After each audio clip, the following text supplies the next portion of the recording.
Kovai south MLA Vanathi Srinivasan அவர்கள் சொன்ன மாதிரி மெம்பர்ஷிப் டிரைவ் செப்டம்பர் 2ஆம் தேதியிலேருந்து துவங்கியிருக்கு பார்ட்டி. அதில் நாங்கள் எல்லா மாநிலங்களுக்கும் சென்று அங்கே இருக்கக்கூடிய கட்சி தொண்டர்களுடன் சேர்ந்து மெம்பர்ஷிப் பார்ட்டிசிபேட் பண்ணுறோம். அதில் செப்டம்பர் 2லேருந்தே டோர் டு டோர் போய் மெம்பர்ஷிப் செய்யறது ஒரு முறை. அதை தவிர வாட்ஸ்அப் மூலமாகவோ இல்லை டோல் ஃப்ரீ நம்பர் மூலமாகவோ இல்லை வெப்சைட் மூலமாகவோ தனிநபர் மெம்பர்ஷிப்பில் சேர முடியும். இதை தவிர கட்சி பிரிண்டட் ஃபார்ம்ஸோட இல்லை அந்தந்த வீட்டுக்கோ இல்லை ஒரு இடத்துக்கோ போய் மெம்பர்களை சேர்க்கறதுக்கான முயற்சி செய்கிறாங்க. அதில் பாகமாக தான் இன்னைக்கு நான் கோயம்புத்தூரில் சூலூர் பக்கத்தில் போய் மெம்பர்ஷிப் டிரைவில் பார்ட்டிசிபேட் பண்ணேன்.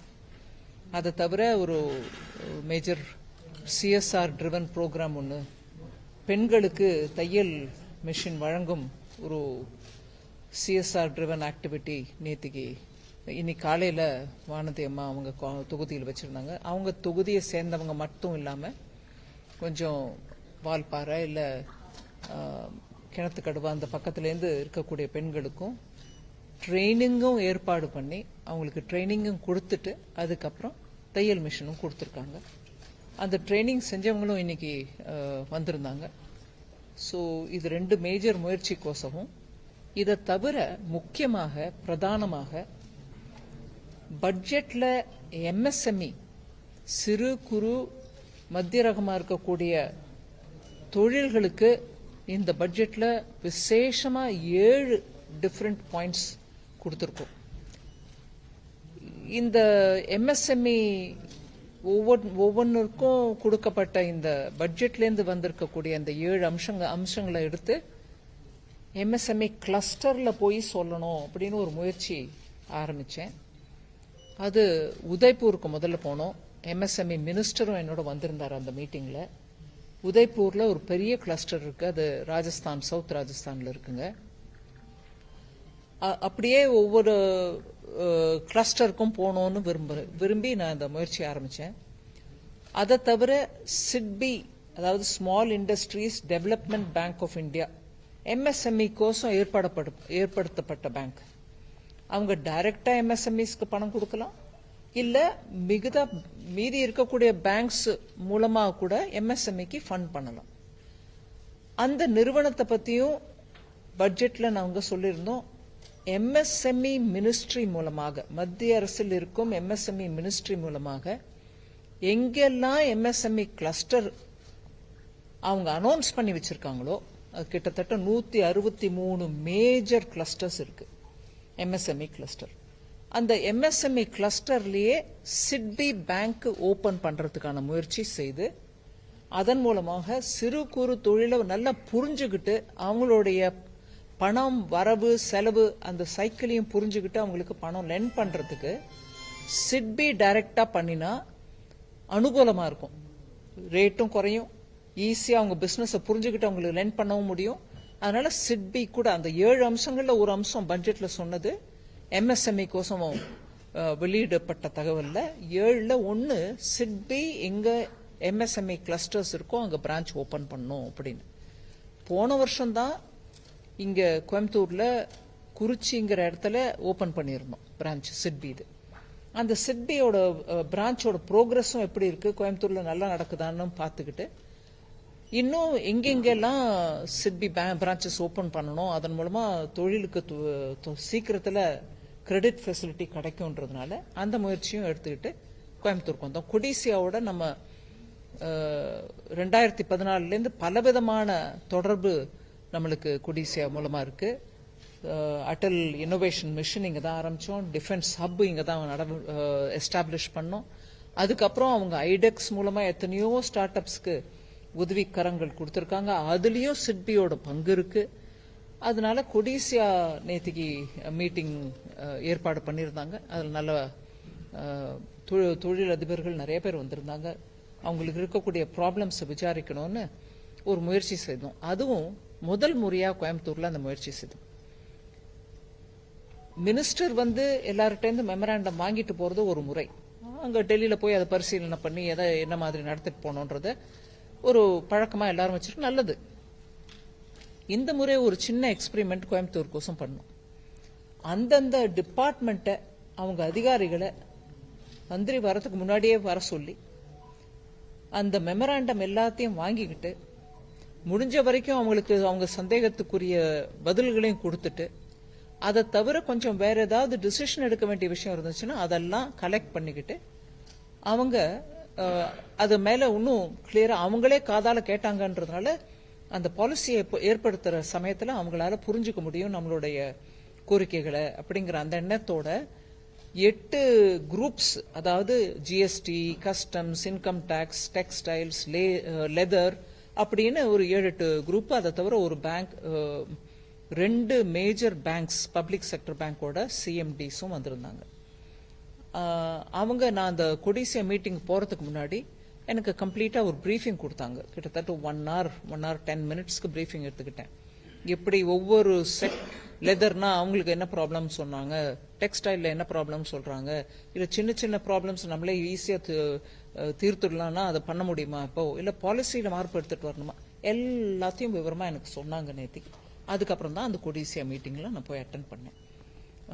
ஸோ ரஃப்லி 2 நாள்ல செய்த நடவடிக்கை உங்களுக்கு முன்னாடி வைக்கிறேன். It's up to you.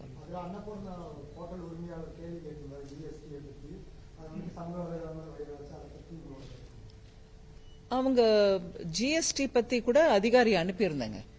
GST அதிகாரி கிட்ட அவரும் அவங்க தரப்புல, அந்த ஹோட்டல்கள் தரப்புல அவங்களும் அந்த அவங்களோட ரிக்வெஸ்ட் மெமராண்டம் கொடுத்திருந்தாங்க. அவர் கேள்வி கேட்கல,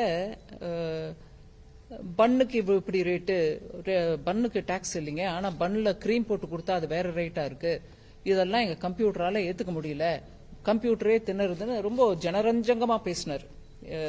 ஜனரஞ்சகம்ன்ற வார்த்தை இப்ப தமிழ்ல புழக்கத்துல இருக்கோ இல்லையோ தெரியல, ஆனா காதால கேட்கறவங்களுக்கு ஆஹா அப்படின்ற மாதிரி பேசினாங்க. தப்பு ஒண்ணு இல்ல, அவரோட ஸ்டைல்ல அவர் பேசுறாரு. ஆனா எங்க டீடைல்ஸ், ஒரு குரூப் ஆஃப் மினிஸ்டர்ஸே கிட்டத்தட்ட 1 வருஷமா அதுல டீடைல்டா ஐட்டம் பை ஐட்டம் எதுக்கு எங்க என்ன ரேட்டு போடணும்ன்றத அமைச்சர்களின் குழுமம் ஒன்று டீடைல்டா ஆராய்ச்சி பண்ணுது. அந்த அமைச்சர்களின் குழுமத்துல பலதரப்பட்ட மாநிலங்கள்ல இருந்து, அதாவது பிஜேபி ஆட்சியில உள்ள மாநிலங்கள் மாத்திரம் இல்லாம கம்யூனிஸ்டா இருக்கலாம், பிஜேடியா இருக்கலாம், இல்ல இப்ப பிஜேடி இல்ல காங்கிரஸா இருக்கலாம், அப்படி எல்லா கட்சியில இருந்தும் எல்லா மாநிலத்தில இருந்தும் ரெப்ரசன்டேஷனுக்கு அதுல குரூப்ல இருப்பாங்க. அவங்க எப்படியா இருந்தாலும் டீடைல்டா ஆராய்ஞ்சு அதுக்கப்புறம் ரெக்கமெண்டேஷன் கொடுத்த பிறகு அதை பத்தி இந்த ரீசெண்ட் ஜிஎஸ்டி மீட்டிங்ல கூட நான் சொன்னேன். அந்த குரூப் ஆஃப் மினிஸ்டர்ஸோட ஸ்டேட்டஸ் ரிப்போர்ட் தான் இன்னைக்கு கொடுத்திருக்காங்க. அவங்க அதை டீடைல் ஆராய்ஞ்சிட்டு அதுக்கப்புறம் நெக்ஸ்ட் ஸ்டெப் ஆக்ஷன் எடுப்போம். ஸோ இந்த செய்தி வெளிப்படையா வெளியில இருந்தாலும், பிளஸ் ஹோட்டல் இண்டஸ்ட்ரியிலையும் இதை பத்தி நிறைய அவங்க மெமராண்டம் மூலம் கொடுத்தாலும், அவர் பெரியவர், தொழில ரொம்ப நாளா இருக்காரு, கேள்வி கேட்டாரு. ஆனா அதுக்கு நான் அங்க பதில் கொடுக்கல. உங்க மூலமா நான் இப்ப பதில் சொல்றேன். குழுமம் பார்த்துக்கிட்டு இருக்கு அந்த விஷயத்தெல்லாம். ஜனரஞ்சகமா பேசுறதுனால ஜிஎஸ்டிக்கு பரம விரோதமா இருக்கக்கூடிய மக்களுக்கு அது ரொம்ப ஆதாயமா கிடைக்கும். பாத்தீங்களா, ஊருக மாமிய கேள்வி கேட்டாரு, அதுவும் என்ன சிரிக்கிறாங்க எல்லாரும், அந்த அம்மாவுக்கு விஷயம் தெரியுமா? நான் யாரோட காமெண்ட்டுக்கும் கவலைப்படுறது இல்லைங்க. ஜிஎஸ்டியை நல்லா எளிமையாகவும் சுலபமா ஃபாலோ பண்றதுக்கும், மக்கள் மீத கடுமையா ரேட் இல்லாம இருக்கிறதுக்கும் எத்தனை முயற்சி பண்ணணுமோ அத்தனை முயற்சி நாங்க எல்லாரும் பண்ணிட்டு இருக்கோம். கவுன்சில்ல இருக்கக்கூடிய ஒவ்வொரு அமைச்சரும் பண்ணிட்டு தான் இருக்காங்க. அதுதாங்க உங்களுக்கு பதில்.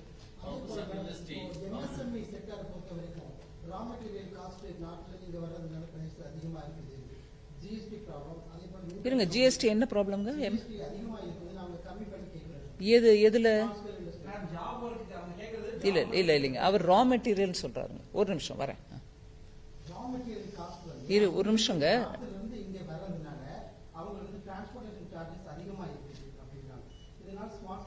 பல்வேறு பிரச்சனையை சந்திச்சுட்டு வர்றாங்க. அவங்க இதெல்லாம் ஒருங்கிணைந்து செயல்படுத்தணும் அப்படின்னு.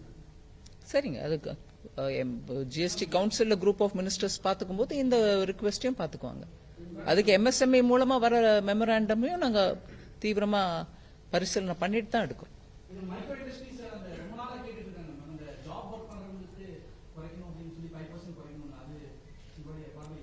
அது என்னோட பார்வைன்றது தனிப்பட்ட பார்வை ஒண்ணுமே இல்லைங்க. ஜிஎஸ்டியை பத்தி தயவு பண்ணி தமிழ்நாட்டில் இருக்கக்கூடிய சீனியர் பத்திரிகையாளர்கள் ஒரு விஷயம் புரிஞ்சுக்கணும். நம்மளுக்கு ரொம்ப உபயோகமா இருக்கு எல்லாத்தையும் உடனே சோசியல் மீடியால, உங்களை நான் சொல்லல, சோசியல் மீடியால போடுறதுனால உடனே பாத்தீங்களா ஜிஎஸ்டி மோடி எடுத்துட்டு வந்தாரு, மோடி தான் போட்டு இங்க எல்லாரையும் கஷ்டப்படுத்துறாரு, தமிழ்நாடு ஒரு மிடில் கிளாஸ் ஸ்டேட், இங்க இருக்கிற தொழில்கள்லாம் சின்ன சின்னது, அதை போட்டு தமிழ்நாட்டிலேருந்து மந்திரி கூட அங்க ஒரு உறுப்பினரா இருக்கார். ஒவ்வொரு மாநிலத்தோட அமைச்சர்களும் பைனான்ஸ் மினிஸ்டரும் அதுல உறுப்பினர். எந்த ஒரு டிசிஷனும், நான் ரிப்பீட் பண்றேன் உங்களுக்கு, இந்த 7 வருஷத்துல எந்த ஒரு டிசிஷனும் எதிர்ப்புக்கு இடையே பாஸ் ஆகல, கன்சென்சஸ்ல பாஸ் ஆயிருக்கு. அதாவது ஒரு நபர் கூட அதற்கு எதிர்மறையா பேசின மாதிரி ஒரு டிசிஷன் நாங்க எடுக்கல. எடுத்த டிசிஷன் எல்லாரும் ஒத்துக்கிட்ட டிசிஷன் தான். ஒரே ஒரு முறை லாட்டரி பத்தி பேசிட்டு இருந்த போது முன்னாடி இப்ப இருக்கிற அமைச்சர் கூட இல்லைங்க, கேரளா அமைச்சர் ஒருத்தர், இல்ல எங்க ஸ்டேட்ல நாங்க இப்படிதான் டாக்ஸ் பண்ணுவோம், எங்களுக்கு ஹையஸ்ட் ரேட் 28 தான் இருக்கணும், இல்ல எங்களுக்கும் அதிகாரம் இருக்கணும், ஏதோ ஒரு ஆர்குமெண்ட் வந்துச்சு. அப்போ ஒரு சமயம் தான் அவரு, நாங்க எல்லாரும் ஒத்துக்கிட்டோம், அவர் இல்லைங்க என்னால ஒத்துக்க முடியாது, நீங்க என்னோட டிசென்ட்டை ரெக்கார்டு பண்ணிக்கங்க, ஆனா நடக்கட்டும் அப்படிங்கிற மாதிரி விட்டார். அதை தவிர இன்னைக்கு தேதி வரைக்கும் அது ரேட் விஷயமாகட்டும், இல்ல இம்ப்ளிமெண்டேஷன் ப்ராப்ளம்ஸா இருக்கட்டும், இல்ல ஒரு ஸ்டேட் இன்னொரு ஸ்டேட் விஷயமா இருக்கட்டும், என்ன டிசிஷன் எடுத்தாலும் ஜிஎஸ்டியில எல்லாரும் சேர்த்து தான் எடுக்கிறோம். அதுல அந்த கவுன்சில் அமைச்சர்கள் உட்கார்ந்துருக்கும் போது மாத்திரம் இல்ல, அந்த விஷயம் 3-4 லேயர் தாண்டி வருது. ஃபிட்மெண்ட் கமிட்டி, லீகல் கமிட்டி எல்லாரும் பரிசீலனை பண்ணிட்ட பிறகுதான் எடுத்துட்டு வராங்க. அந்த கமிட்டியிலயுமே அதிகாரிகள் மாநிலத்திலிருந்தும் மத்திய அரசுல இருந்தும் இருக்காங்க. சோ அங்க யாரும் எந்த ஒரு மந்திரியும் தனிநபரா டிசிஷன் எடுக்க முடியாது. அதனால தயவு பண்ணி ஜிஎஸ்டி பத்தி எழுதுற நீங்கள்லாம் ரொம்ப சீனியர் பத்திரிகையாளர்கள் விஷயத்தை கொஞ்சம் இன்னும் கொஞ்சம் படிச்சுக்கிட்டு தயவு பண்ணி ரிப்போர்ட் பண்ணுங்க. யார் கேக்குறாங்க?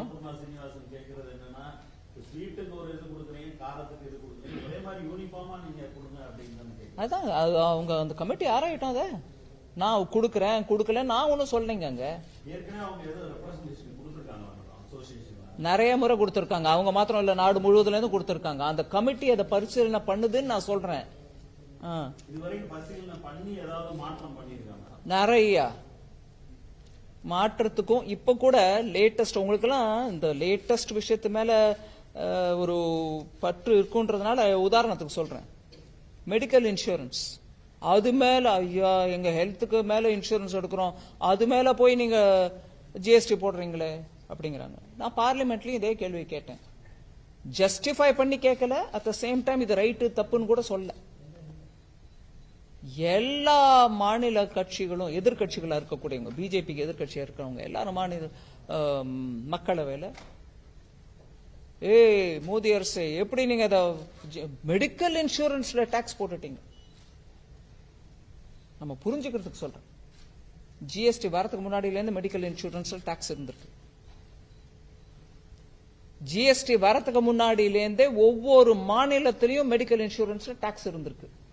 அது அப்படியே சப்சியூம் ஆச்சு, இங்க ஜிஎஸ்டி ஆயிடுச்சு. அது சரி, இங்க ஜிஎஸ்டி வந்த பிறகு குறைச்சிருக்கு ரேட் பல விதத்துல.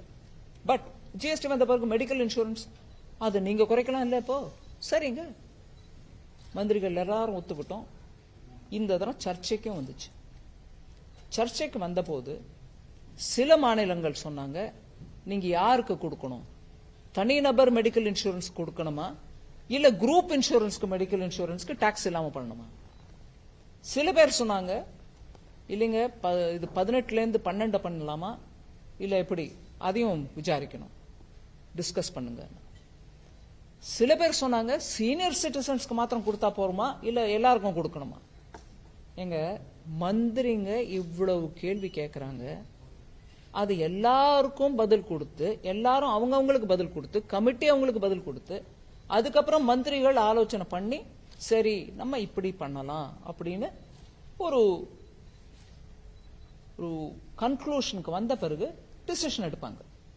இத உடனே நம்ம அவங்க பார்லிமெண்ட்ல கேட்ட உடனே நாங்க பதில் கொடுத்து நாங்க உடனே குறைக்கல அப்படிங்கறது நம்ம யாரும் ஒன்னும் சொல்ல முடியாது. அந்த கவுன்சில் இருக்கிற எல்லாருக்கும் வாக்கு இருக்கு, எல்லாருக்கும் பேசுறதுக்கு உரிமை இருக்கு, எல்லாருக்கும் ஓட்டதிகாரம் இருக்கு. ஆனா இப்ப வரைக்கும் ஓட்டை பயன்படுத்தாம பொதுப்படையா எல்லாரும் ஒத்துக்கிட்டு சுமூகமா நடந்துட்டு இருக்கிற அந்த கவுன்சில். அதனாலதான் இப்போ ஒரு நிமிஷம் எல்லாருக்கும் நான் கேள்விக்கு பதில் கொடுக்க. அதனாலதான் இப்போ இந்த விஷயமும் நான் உதாரணத்துக்கு எதுக்கு சொன்னேன்னா, இப்பேற்பட்ட ஒரு விஷயம் மெடிக்கல் இன்சூரன்ஸ் பார்லிமெண்ட்ல இத்தனை எழுப்பின பிறகும் அப்படிங்கும்போது கமிட்டி ஆலோசனை பண்ணிக்கிட்டு அதுல எல்லா கட்சிக்காரங்களும் இருக்காங்க, பதில் வரட்டும், அதை இம்ப்ளிமெண்ட் பண்றோம். அதனால இப்ப இந்த விஷயத்துல உப்பு காரம் இனிப்பு எல்லாத்துக்கும் டாக்ஸ் என்ன இது முடிவு எடுக்க முடியாத இத்தனை நாளா கொடுத்திருக்காங்க. வேல்யூ ஆடட் ப்ராடக்ட் அப்படின்னு வரும்போது அதுவும் கச்சாவா இருக்கிற ப்ராடக்ட்டுக்கும் ஒரே ரேட்டா அப்படின்னும் கேக்குறாங்க. அது அங்க அங்க ஃபுல் டிஸ்கஷன் ஆன பிறகு ஒரு டிசிஷன் எடுப்பாங்க. விவசாயிகளுக்கு பாதிக்காத வகையில ஒரு குறிப்பிட்ட காலத்துக்கு பருத்தி மீதான இறக்குமதி வரி 11% ரெடியூஸ் பண்ணி கொடுங்கன்னு லாங் பெண்டிங் ரிக்வெஸ்ட் சொன்னாங்க. லாங் பெண்டிங் இல்லைங்க, நேத்தி தான் பார்த்தாங்க, நேத்தி தான் கொடுத்திருக்காங்க. இதுக்கு முன்னாடி நானே அந்த விஷயத்துல பண்ணி கொடுத்திருக்கேன். அதுவுமே விவசாயிகளுக்கு பாதிக்காம ஒரு பர்டிகுலர் காலகட்டத்தில் அந்த பருத்தி பயிர் வெளியில வராத காலகட்டத்தில் கொடுங்கன்னு சொல்லி அப்ப பண்ணி கொடுத்திருக்கோம். இப்ப திருப்பி அதே மாதிரி பண்ணி கொடுங்கன்னு இப்பதான் கேட்கணும். ரொம்ப நாளா இல்ல, இப்பதான் சீசன் கூட இப்ப இல்ல. அதான் பார்க்கலாம். அது சிர்ஃப் எங்களோட மினிஸ்டர் இல்ல, எல்லாரையும் கேட்கணும் இல்லைங்களா?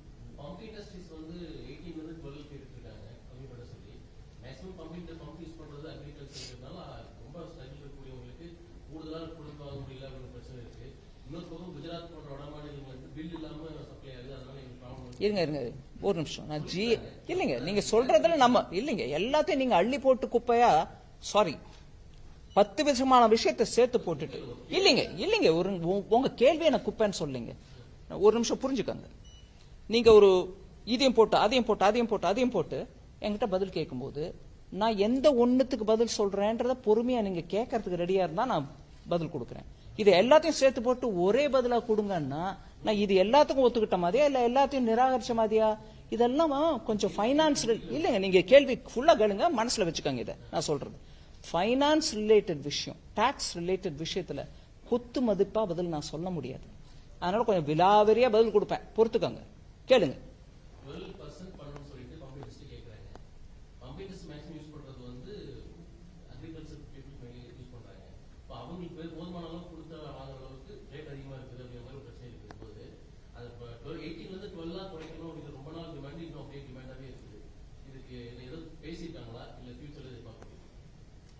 மீதி ஸ்டேட்ல இல்லீகலா ஜிஎஸ்டி இல்லாம விற்கிறாங்க, அதனாலையும் கூட இம்பாக்ட் ஆகுதுன்ற ஒரு விஷயத்தை நீங்க சேர்த்தீங்க இல்லீங்களா?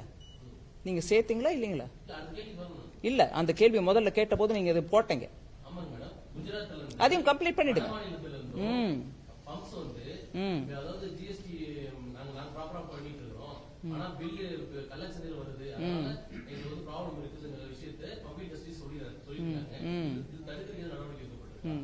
வேற இதோட சம்பந்தப்பட்ட கேள்வி ஒண்ணு இருக்கா இல்ல விஷயம் இருக்கா? இல்லைங்கல்ல, சொல்றேன்.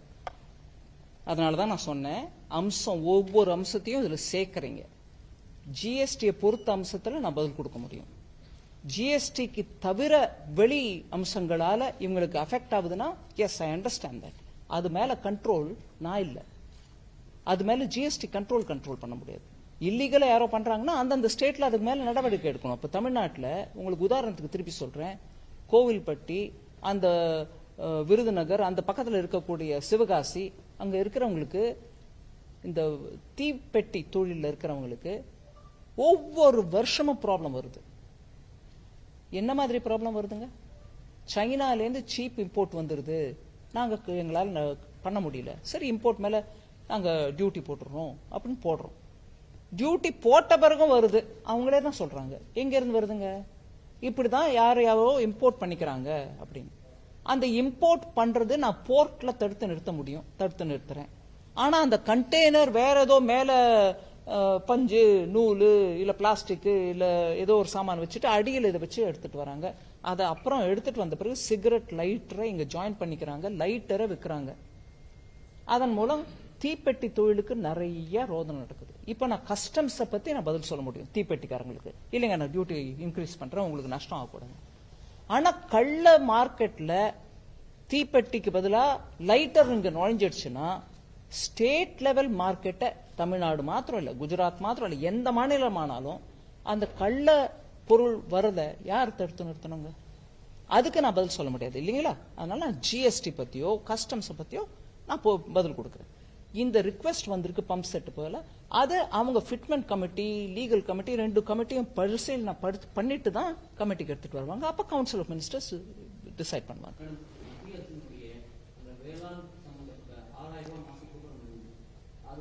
தமிழ்நாட்டை பொறுத்த வரைக்கும் விவசாயிகளுடைய எண்ணிக்கைக்கு தகுந்த மாதிரி இல்லை, நிறைய பட்டியலில் வந்து விவசாயிகளுக்கு ஆட் பண்ணாமல் விட்டாங்க அரசாங்கத்தில் அப்படின்றாங்க. அந்த கண்காணிப்பு குழு ஏதாவது வச்சு அதை பற்றி ஆய்வு பண்ணிருக்காங்க. ஏன்னா அவங்க ரொம்ப கேட்கறாங்க. ஏன்னா 70-80 லட்சம் விவசாயிகள் இருக்கும், ஆனால் இந்த கிடைக்கிறது பார்த்தீங்கன்னா நிறைய விவசாயிகளோட பட்டியலே மத்திய அரசு பக்கம் போகல அப்படிங்கிறாங்க. ஸ்டேட் கவர்மெண்ட் தான் அந்த பட்டியல மத்திய அரசுக்கு கொடுக்குது, மத்திய அரசு அதுக்கப்புறம் டைரக்ட் பெனிஃபிட் டிரான்ஸ்பர் கொடுக்குறாங்க. இன்னும் விவசாயிகள் அந்த லிஸ்ட்ல சேராம இருக்காங்கன்னா நான் வேணா அக்ரிகல்ச்சர் மினிஸ்டர் கிட்ட அந்த விஷயத்த சொல்றேன், அவர் எப்படி முடிவு இருக்காருன்னு பார்ப்போம்.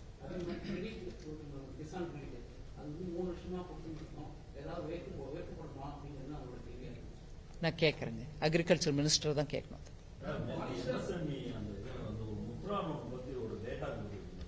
தமிழ்நாட்டில் வந்து 5.6 crores வந்து மொத்தம் வாங்கியிருக்காங்க இது வரைக்கும்.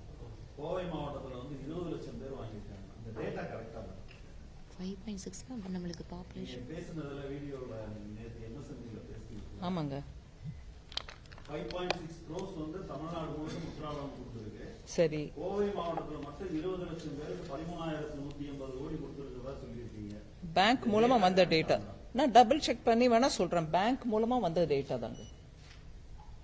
சரியா இருக்கா மேடம்? 5.6 crores பேருக்கு நான் அதுக்கு தான் சொல்றேன், நான் டேட்டா கலெக்ட் பண்ணி உங்களுக்கு சொல்றேன். நேத்திக்கு பேசின போது சொன்னேன் இல்லைங்களா? கோவை மாவட்டத்தோட மொத்த மக்கள் தொகை 34 லட்சம் பேர் மேடம். 20 லட்சம் பேருக்கு முத்ரா லோன்ங்கிறது வந்து ஒரு ஏத்துக்கவே முடியாத ஒரு. சரி இல்ல, நான் விசாரிச்சு சொல்றேங்க, ஒரு நிமிஷம் நான் சொல்லிடுறேன் உங்களுக்கு.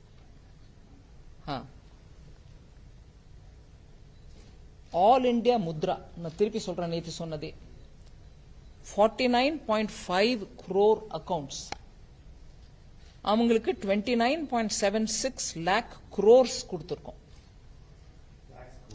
lakh crores 29.76 lakh crores, அதாவது 29 லட்சம்னு வச்சுக்கோங்க, இல்ல 30 லட்சம் வச்சுக்கோங்க, கோடி கொடுத்திருக்கோம் all India. Tamil Nadu Mudra account number சொல்றேன், அக்கவுண்ட்ஸ் 5.6 crore தமிழ்நாட்டில் முத்ரா அக்கவுண்ட்ஸ். அதுல 3 லட்சம் கோடி டிஸ்பர்ஸ் ஆயிருக்கு. கோயம்புத்தூர் கொடுத்தது 20 லட்சம், 20 lakh plus Mudra accounts, 20.5 lakhs அப்படி இருக்கும். நான் டெசிமல் பாயிண்ட் இதுல போடல. 20 lakh பிளஸ் 20 லட்சம் சில்ட்ரன் வச்சுக்கோங்க, 20 point something, 20 லட்சம் Mudra account.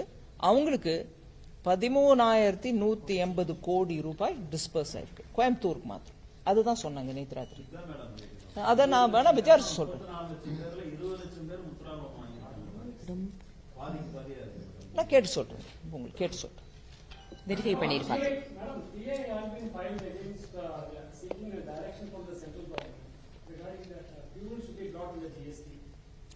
PIL has been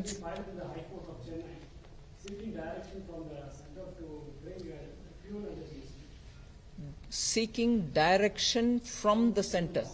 Direction from court direction central government க்கு கொடுங்கன்னு PIL ஆயா? இல்ல நீங்க சொல்லுங்க எனக்கு, from எங்க இருந்து வருதுன்னு புரியல. என்னன்னு கோர்ட்ல சென்ட்ரல் கவர்மெண்ட் இல்ல, நான் வேணும்னே கேட்கிறேன், புரிஞ்சுக்கிறது கேட்டுக்கிறேன், பதில் கொடுத்துட்டு அதுக்கப்புறம் நான் அப்படி கேட்கல நீங்க சொல்லக்கூடாது இல்லைங்களா? எனக்கு புரிஞ்சுக்கிறது. கோர்ட்ல PIL போயிருக்காங்க, கோர்ட்ட மத்திய அரசுக்கு ஒரு ஆணை கொடுங்க, GSTல பெட்ரோல் எடுத்துட்டு வாங்க. கோர்ட்ல விஷயம் எப்படி போச்சோ எனக்கு தெரியாது. ஆனா அதுல இருந்து செப்பரேட்டா நான் சொல்றேங்க. ஜிஎஸ்டில பெட்ரோல் டீசல் ஆல்ரெடி இருக்குது. ஜிஎஸ்டி லான்ச் பண்ண போதே அந்த சட்டத்துல பெட்ரோல் அண்ட் டீசலுக்கு எனேபிளிங் ப்ரொவிஷன் அப்படின்னு சொல்லுவாங்க. எனேபிளிங் ப்ரொவிஷன் கொண்டுட்டாங்க. அதாவது எல்லா மாநிலங்களும் ஒத்துக்கிட்டு பெட்ரோலும் டீசலும் ஜிஎஸ்டிக்கு வரணும்னு சொன்னப்போ எவ்வளவு ரேட்ல வரணும்ன்றத ஜிஎஸ்டி கவுன்சில் முடிவு பண்ண உடனே சட்டத்துல மாறுதல் அப்ப பண்ண தேவையில்லை.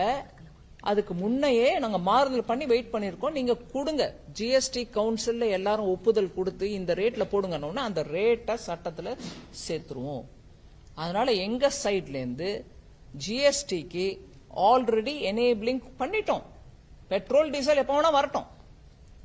ஸ்டேட்ஸ் ஒத்துக்கிட்டு ஜிஎஸ்டி கவுன்சில்ல வந்து இப்ப நம்ம பிரெட்டுக்கு பன்னுக்கு ரேட் இல்ல எக்ஸாம் பண்ணிட்டோம், கிரீமோட இருக்கிற பண்ணுக்கு இவ்வளவு அப்படின்னு நம்ம சொல்றோம் இல்லைங்களா, அந்த மாதிரி பெட்ரோலுக்கும் டீசலுக்கும் சொன்ன உடனே அது வந்துடும்.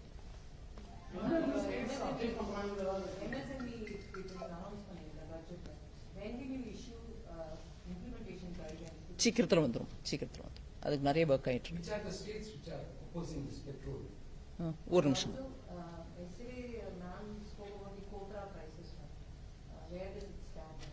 What about it now? No, wait a minute. More than me, MLA Vanathi Srinivasan அவர்கள் பேசினாங்க. அந்த டைம்ல அரேஞ்ச் பண்ணாங்க, வர சொன்னாங்க. கமிட்டி வந்துச்சு. கமிட்டி வந்து இங்க கோப்ராவை பத்தி பேசிட்டு போனாங்க. போன பிறகு அங்க கோப்ரா வேலைக்கு என்ன பண்ணணும்ன்றத பத்தி பேசிட்டு இருந்தாங்க. இன்னைக்கு தேதிக்கு ஃப்ரெஷ்ஷா என் கையில ஒன்னும் இல்ல. அப்ப கதையை சொல்லிட்டு இருந்தாங்க, நானும் அதை ஒத்துக்கிட்டேன். சொல்லுங்க.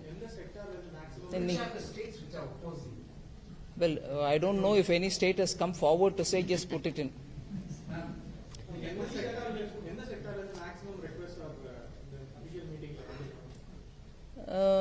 மேக்ஸிமம் எல்லாம் இல்லைங்க.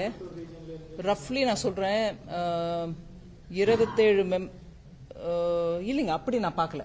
ஐ saw it by department. ஜிஎஸ்டிக்கு எவ்வளவு வந்துச்சு 26, டெக்ஸ்டைலுக்கு எவ்வளவு வந்துச்சு 23, குத்துமதிப்பா சொல்றேன். அந்த மாதிரி memorandum related to the department பார்த்தேனே தவிர செக்டரை பார்க்கல. After I go back I do that research.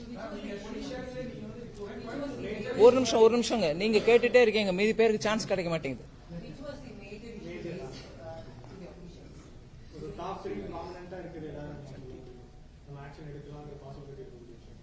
இல்ல ஆக்ஷன் எடுக்கலாம்னா எல்லாத்துலயுமே ஆக்ஷன் எடுக்க முடியும். நிறைய வந்துச்சு. நான் சொல்றேன், ஒரு நிமிஷம். எப்படி இல்ல ஒரு தடவை திருப்பி சொல்லிடுங்க, நான் புரிஞ்சுக்கிறேன். இப்பெல்லாம் ரொம்ப ரொம்ப ஜாக்கிரதையா பேசுற மாதிரி இருக்குங்க.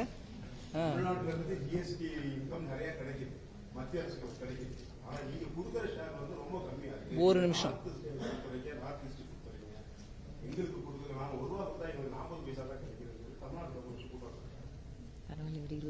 எனக்கு வந்து தமிழ்நாடு கவர்மெண்ட்ல யாரு குற்றம் சாட்டுறாங்கன்னு தெரிஞ்சுக்கணும். ஏன்னா சும்மா வம்பு கேட்கல. கவர்மெண்ட்ல இருக்கிறவங்களே இப்பேற்பட்ட புரியாமையை வெளிப்படுத்துறாங்கன்னா எனக்கு பயமா இருக்கு. இப்போ பத்திரிகையாளர்களா நீங்க கேள்வி கேட்கறீங்க, என்ன அவங்க சொல்றத நீங்க கேட்கறீங்க, தப்பு ஒண்ணும் இல்லைங்க. ஆனா ஜிஎஸ்டில தமிழ்நாட்டுல வருவாய் நிறைய இருக்கு, மத்திய அரசுக்கு கொடுக்கறாங்க. முதல்ல அதே தப்பு. ஜிஎஸ்டிக்கு ஒரு கவுன்சில் இருக்கு, அது கான்ஸ்டிடியூஷனல் பாடி. கலெக்ட் பண்ற ஒவ்வொரு வரியும் 50% சென்டருக்கு 50% ஸ்டேட்டுக்கு போயிடுது. எங்களோட வர 50%ல திருப்பி 41% ஸ்டேட்டுக்கு போகுது. சோ நீங்க கால்குலேட் பண்ணிக்கங்க, 100 ரூபாயில கிட்டத்தட்ட 72 ரூபா ஸ்டேட்டுக்கு போயிட்டு இருக்கும்போது மத்திய அரசுக்கு எங்களுக்கு என்ன கொடுக்கறாங்க? இங்க ஜாஸ்தி கலெக்ட் பண்ணிக்கிட்டு நாங்க அதை எடுத்துட்டு போய் எங்க யாருக்கு கொடுக்கறோம்? வர 100 ரூபாயோட பங்கு ஆல்ரெடி கிளியரா எக்ஸ்பிளைன் பண்ணிட்டேனே. 50 ரூபாய் எங்களுக்கு வருது, 50 ரூபாய் உங்களுக்கு போகுது. எங்களுக்கு வர 50 ரூபாயுமே 41% அங்க ஸ்டேட்டுக்கு போகுதுங்க. சோ எங்களுக்கு மிஞ்சறது எவ்வளவு பாத்துக்கோங்க, 39 ரூபாய் மிஞ்சது. மீதி எல்லாம் இங்க போகுது, ஸ்டேட்ஸ்க்கு போகுது. நான் ஒரு தமிழ்நாட்டுக்கு போகுதுன்னு நான் சொல்லல.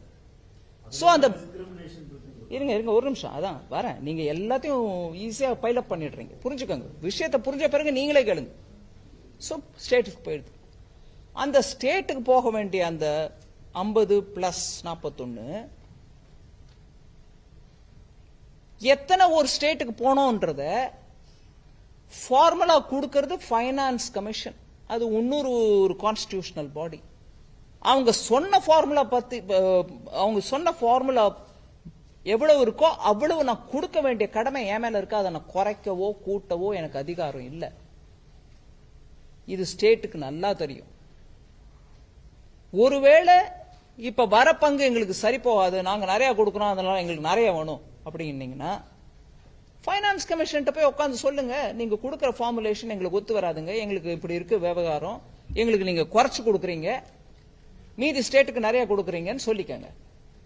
அப்போ நான் இன்னும் ஒரே வருஷம் இந்த விஷயத்தோட பேசும்போது நம்ம மனசுல வச்சுக்கணும் சில ஃபேக்ட்ஸ். கொங்குக்காரங்க தமிழ்நாட்டுக்கு வரும்போது பங்கு எங்க கொங்கு பங்கு ஜாஸ்தியா இருக்கணும்னு நீங்க சொல்லிக்கங்க. லாஜிக்கல் தாங்க. அந்தந்த மாவட்டமும் தன்னுடைய ரெவென்யூ பார்த்துக்கிட்டு எனக்கு வர வேண்டியது இவ்வளவு, எனக்கு அவ்வளவு கொடுக்கல நீங்க ஸ்டேட்டு அப்படின்னு கேட்டீங்கன்னா, உங்க கணக்குலயே நீங்க பாருங்க, தமிழ்நாட்டில்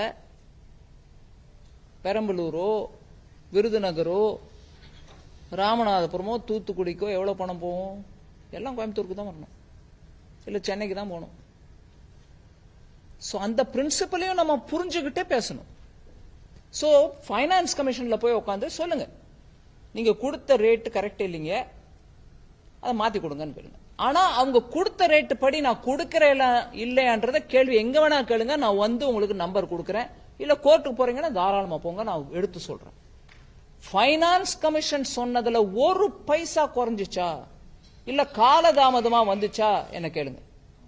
காலதாமதம் என்ன, சில சமயம் நான் அட்வான்ஸா 2 மாசம் கொடுக்க வேண்டியது முதல் மாசமே கொடுத்துடுறேன். அதனால எங்கேயோ வருத்தம், எங்கேயோ ஒரு இடத்துல போட்டு எல்லாத்துக்கும் மோதியே அப்படின்னா நடக்காதுங்க. பொறுப்புள்ள அரசு பொறுப்போட பேசணும். பொறுப்புள்ள அரசு தனக்கு வரக்கூடிய வருமானத்தை பார்த்துக்கிட்டு சரியா இருக்கா இல்லையான்றது யோசிச்சுட்டு பார்த்துட்டு பேசணுங்க. சும்மா ஒரு வாய் வார்த்தைக்கு சொல்லிடக்கூடாது.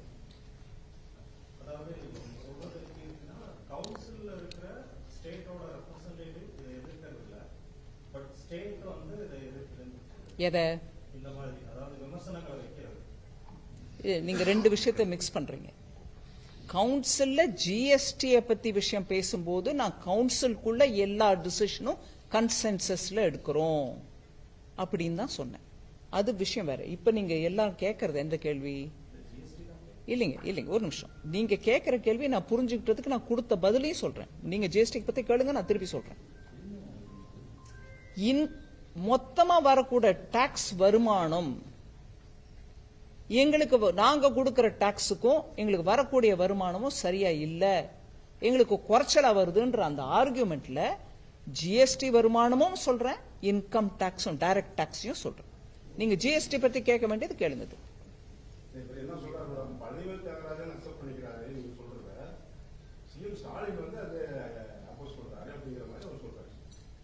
பேரெல்லாம் எனக்கு அவர் சொன்ன மாதிரி தெரியலங்க. அவரு பேர் சொல்ல நீங்க சொல்றீங்க பேரு. தமிழ்நாடு கவர்மெண்ட் அங்க எல்லாம் ஒத்துட்டு இல்ல இவங்க வந்து வேற பேசுறாங்களே. சொல்லுங்க, நீங்க யார் பேரும் எடுக்கல, அண்ணன் எடுக்கிறாரு பக்கத்துல.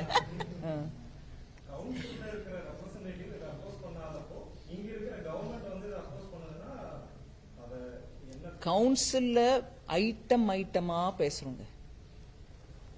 இன்னைக்கு இந்த ஐட்டம் வந்திருக்குது, மெடிக்கல் இன்சூரன்ஸ் வந்திருக்கு, இல்ல பிரெட் பன்னு ஜாம் வந்திருக்கு, அந்த ஐட்டமா பேசிட்டு போறோம். அதுல யாருக்கு என்ன வேணும்? சில ஸ்டேட்ஸ் இருக்காங்க, சில விஷயம் அந்த ஸ்டேட்டுக்கு தான் பொருந்தும். அவங்க கொஞ்சம் கெட்டியா சொல்லுவாங்க, இல்லைங்க இது எங்க ஒரு ஸ்டேட் தான், மீதி ஸ்டேட்டுக்கு இல்லைங்க, இதை பாருங்கன்னு. அப்ப எல்லாரும் திருப்பி அதை பத்தி பேசுவாங்க. அதனால ஜிஎஸ்டி கவுன்சில்ல பேசுறது ஐட்டமா ரெவென்யூ பத்தி பேசுறோம்.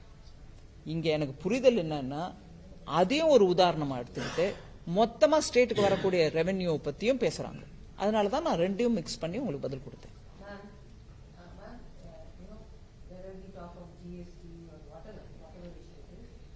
The fact is that this region, this is so industrialist, is facing Yes, largely also because it is highly export oriented. They are expecting some sort of support from the government, though they present it to you in different ways or in different terms, whatever. So is there any possibility of the central government, apart from those announcements that you made in the budget, to give any special effort to revive these industries? By industry. Right? Yeah. No, the problem is, the basic problem is that there is a huge slowdown in demand. Ma'am, it's very well for you as a journalist to give me this picture of, broader economic and smaller issues which come into this. Smaller meaning micro level issues.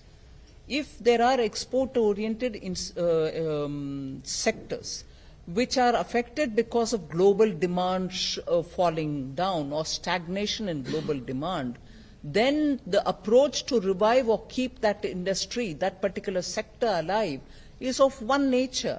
I have to address that for that industry. So you cannot club everything to me and then say, is there a solution? Sector-wise I have to look at and also make the concerned departments to look into it and then deal with it. One was garments, one. Yes, they've given me the proposal. I'll have to go back to the textile ministry and work with them to see what is in their mind that they want to take it up, and whatever suggestion they give me, I'll go ahead with it. Eventually we want to help. But the formulation is not for the finance minister to give an answer for every sector. It is dependent. Heavy industry has a minister, separate ministry, they'll have to take a call on it. Pharmaceutical has a separate minister, separate ministry, they'll have to take a call. All of them are export driven. So for me, I can only say when the proposal comes, I'll like to support, but the proposal has to come from the respective ministries.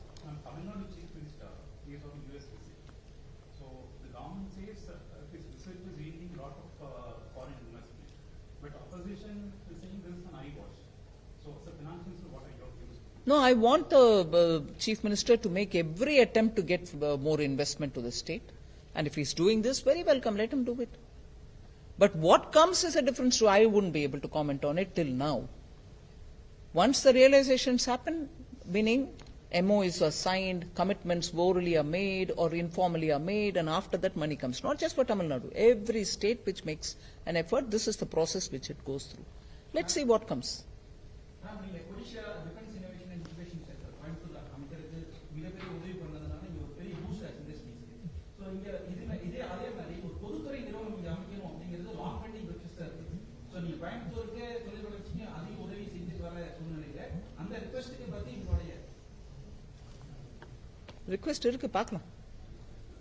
Coimbatore ஏர்போர்ட்டுக்கு தேவையான land acquisition வந்து Tamil Nadu government வந்து without condition கொடுத்தாங்க. லோக்சபா எலெக்ஷன்ல கொடுத்தாங்க. நீங்க அதை எப்படி இப்ப எக்ஸ்பான்ஷன் ப்ராஜெக்ட் வந்து எப்ப இது பண்றீங்க? பிரைவேட் கொடுக்க போறீங்களா இல்ல ஏ தான் பண்ண? சிவில் ஏவியேஷன் தான் கேட்கணும். எனக்கு என் கையில அதுக்கு பதில் இல்லை. ஆனா நான் ஃபாலோ பண்றேன். ஃபண்ட் அலோகேஷன் நீங்க அதாங்க அவங்க ஒரு த டிபார்ட்மெண்ட் ஒரு ஃபார்முலேஷன் எடுப்பாங்க. இப்ப ரோட்ஸ்ல பாருங்க, சிலது பிபிபி, சிலது ரிவர்ஸ் ஹேம் மெத்தடுங்கிறாங்க. So hybrid annuity. ஸோ அந்தந்த மினிஸ்ட்ரி அவங்கவுங்களுக்கு தகுந்த விதத்தில் அதை ஃபார்முலேட் பண்ண பிறகுதான் என்கிட்ட வரும். அதுக்கு முன்னாடி நான் கமெண்டே பண்ண முடியாது. எனக்கு ஃபார்முலேஷன் என்னன்னு தெரியாதுங்களே. ஆனா இந்த விஷயத்துல லேண்ட் வந்துருச்சு. கோயம்புத்தூர் ஒரு பெரிய இண்டஸ்ட்ரியல் ஹப், நம்மளுக்கு ஏர்போர்ட் சரியா இருக்கணும். நான் அதை அவங்க கிட்ட ஃபாலோ பண்றதுக்கு மாத்திரம் உறுதி வாக்களிக்கிறேன். பிஜேபியோட மேனிஃபெஸ்டோ நீங்க கொடுத்திருந்தது நாளைக்குள்ள வந்து நாங்க எக்ஸ்பான்ஷன் பண்ணுவோம் அப்படின்னு நாங்க எங்க மேனிஃபெஸ்டோ ஒவ்வொரு வாக்கும் நிறைவேற்றுற கட்சிங்க எங்க கட்சி. கொடுத்த மேனிஃபெஸ்டோல இருக்கிற ஒவ்வொரு பாயிண்ட்டும் நிறைவேற்றுவோம். கவலைப்படாத.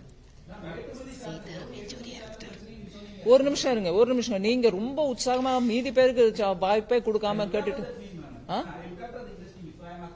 you may ask, but there are others. You may ask, there are others.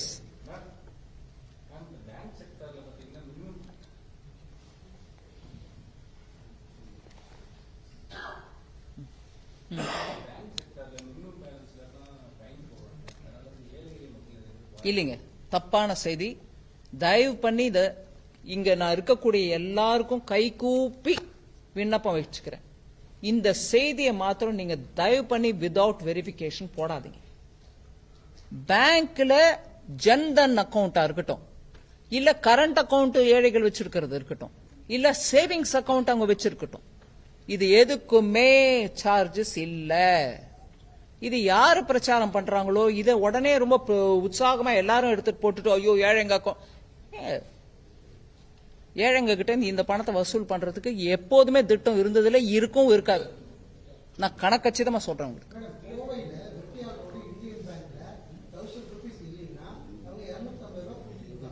நீங்க எனக்கு கம்ப்ளைண்ட் கொடுங்க, நான் ஆக்ஷன் எடுக்கிறேன். தயவு பண்ணி நீங்க அந்த அக்கவுண்ட்டுக்கு விவரம் எனக்கு அனுப்பி கொடுங்க, நான் ஆக்ஷன் எடுக்கிறேன். அது காசு அக்கவுண்டோ ஜன்தன் அக்கவுண்டோ இருந்து பேங்க் உங்ககிட்ட சார்ஜ் பண்ணாங்கன்னா அது தப்பு.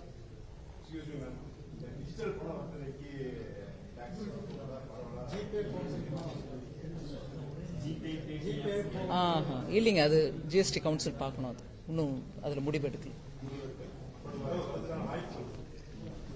அவங்க எடுப்பாங்க டிசிஷன். நான் வாய்ப்பு இருக்கா இல்லையான்னு எப்படி ஆமாங்க, முடிவு எடுக்கட்டும். முதல்ல முடிவு எடுக்கிற நிலைமைக்கு வரட்டும், அப்ப பாப்போம். இருங்க ஒரு நிமிஷம். என்ன ஆயிடுச்சு? முடிச்சிடணுங்கிறீங்களா? இல்ல இல்ல பாருங்க நீங்க பாத்துக்காங்க. ஆனா இப்படி நான் கேட்டதுக்கு நான் பதில் கொடுத்திருக்கேன். இல்ல அத மினிமம் என்ன அக்கவுண்ட்ன்றத எங்களுக்கு கொஞ்சம் விவரம் கொடுங்க. ஹரி பகவான், தயவு பண்ணி 1000 கம்ப்ளைண்ட் இருந்தாலும் 1000 எனக்கு அனுப்புங்க, நான் பாக்குறேங்கிறேன். இல்ல ஒரு நிமிஷம். இப்ப யாரோ ஒரு பக்கம் கேள்வி கேட்டீங்கன்னா ஐ கேன் அட்ரஸ். ஒரு நிமிஷம் வரேங்க உங்ககிட்ட.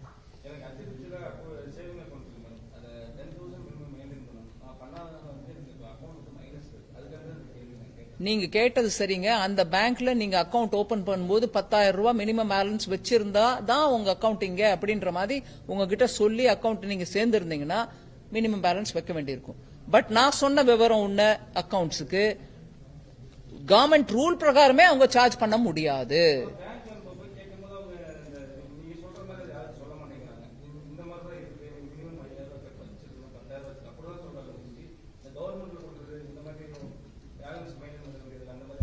நான் ஒரு தரம் வெளிப்படையா ஒரு விளம்பரம் போட்டுறேங்க, எல்லாருக்கும் விஷயம் தெரியட்டும். நான் சொல்றத நான் விளம்பரம் மூலமா சொல்ல வைக்கிறேன். பட் நல்லது, இப்ப கேட்டீங்க, நல்லதாச்சு, சொல்லிட்டேன் பதில். நீங்க சொல்லுங்கப்பா. எது எது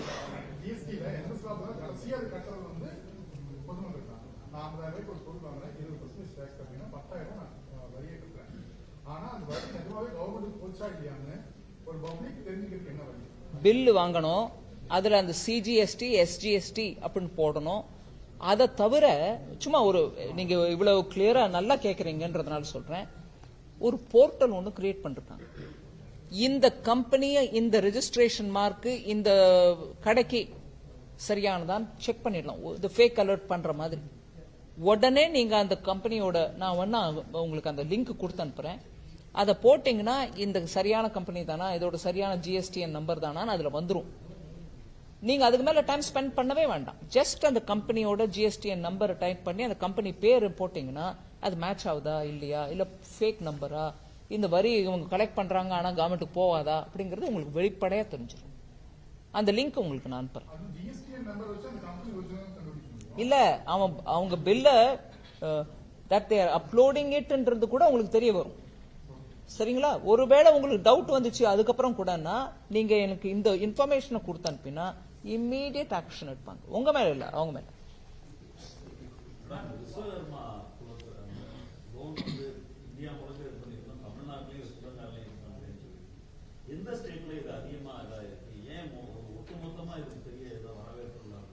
ஒட்டு மொத்தமா நல்ல வரவேற்பு இருக்கு. ஆனா தமிழ்நாட்டுல சிலதான நாங்க எடுத்துன்னு வரக்கூடாதுன்னு எங்க மனசுல வந்துருச்சுங்க.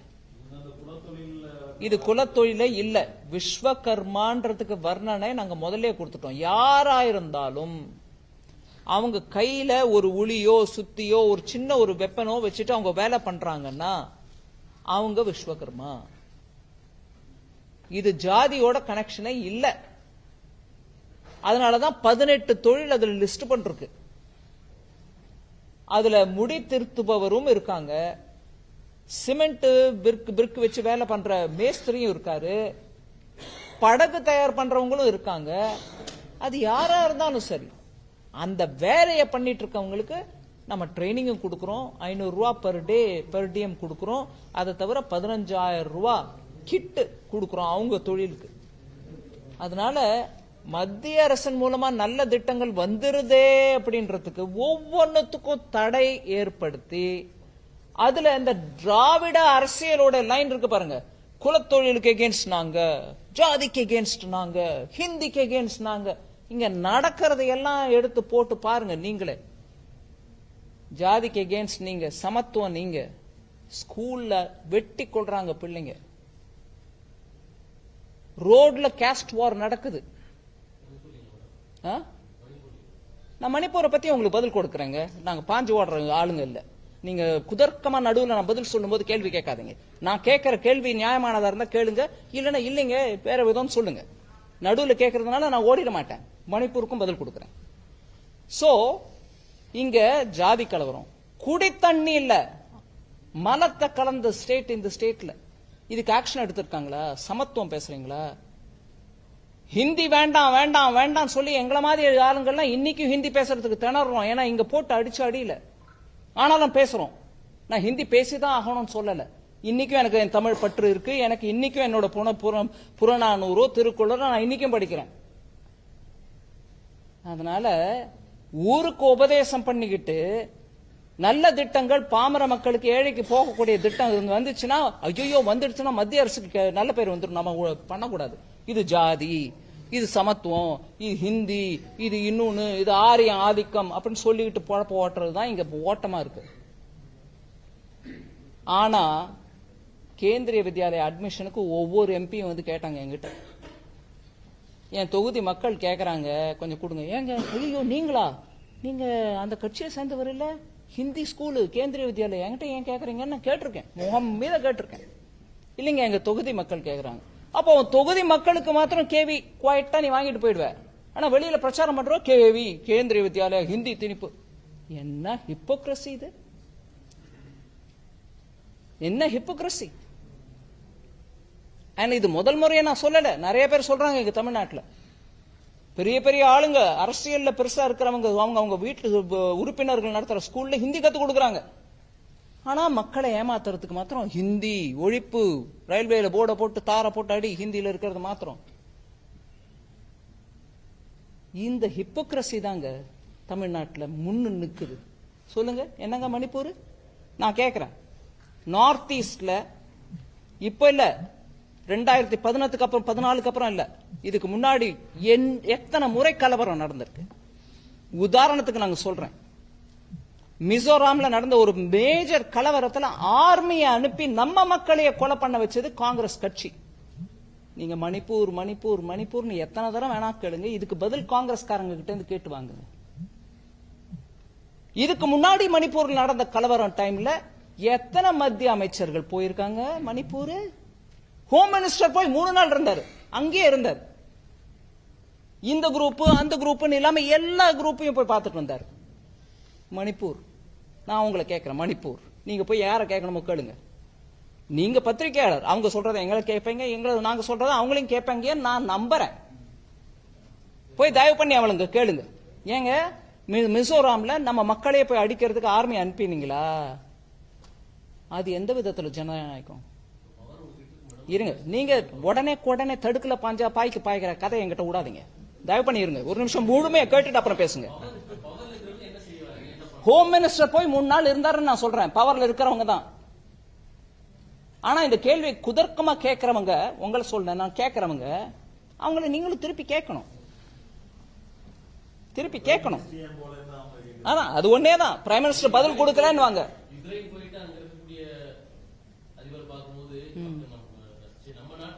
அதான் ஜனரஞ்சகமா பேசுறது கோயம்புத்தூர்ல நிறைய பேர் இருக்காங்க, நீங்களும் ஒருத்தர் அதுல. பட் விஷயம் சொல்றேன் உங்களுக்கு.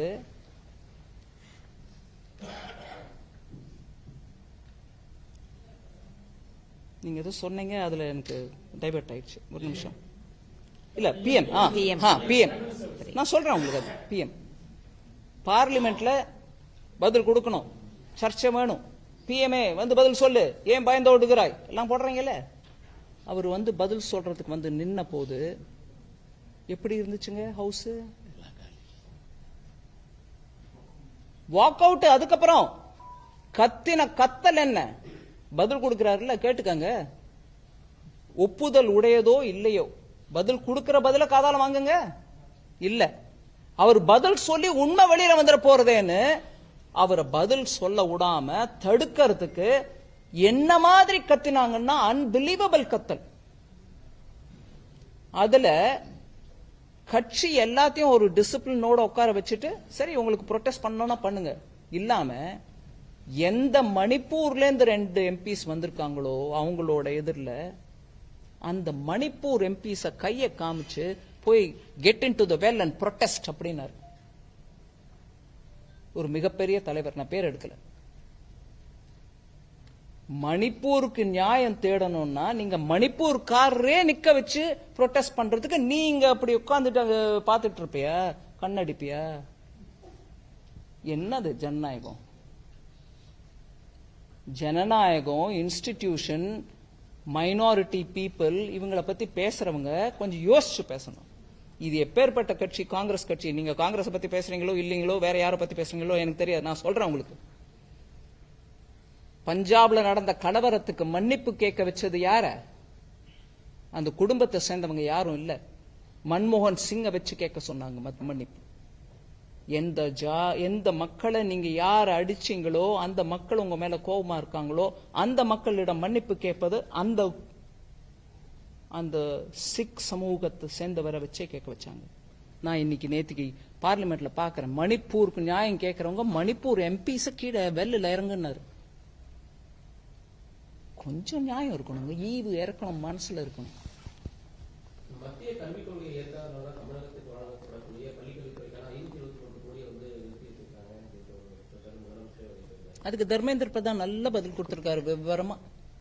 நீங்க MOU சைன் பண்றேன்னு ஒத்துக்கிட்டு அதுக்கு லெட்டர் எழுதிட்டு அந்த MOU ஃபார்மேட் உங்களுக்கு அனுப்பி கொடுத்த பிறகு அதை மொத்தம் தலைகீழா மாத்தி கொண்டு போய் கொடுத்துட்டு MOU சைன் பண்ணுங்கன்னா, MOUங்கிறது ஒரு டைப், எல்லா ஸ்டேட்டுக்கும் அதே போகுது.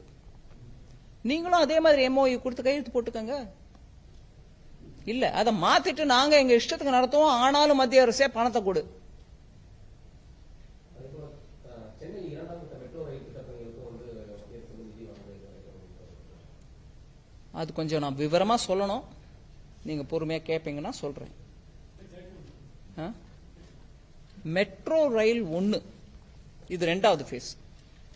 மெட்ரோ ரயில் 1க்கு எப்படி ஒத்துக்கிட்டாங்களோ அப்படியே ஃபுல்லா டீல் பண்ணி பணம் கொடுத்து சென்ட்ரல் செக்டர் ஸ்கீமா நடத்தி 2019 லான்ச் ஆயிடுச்சு இல்லைங்களா? நான் கையில டேட்டா வச்சுக்கிறேன், நீங்க அப்புறம் தப்பு ரைட்டு சொல்லலாம்.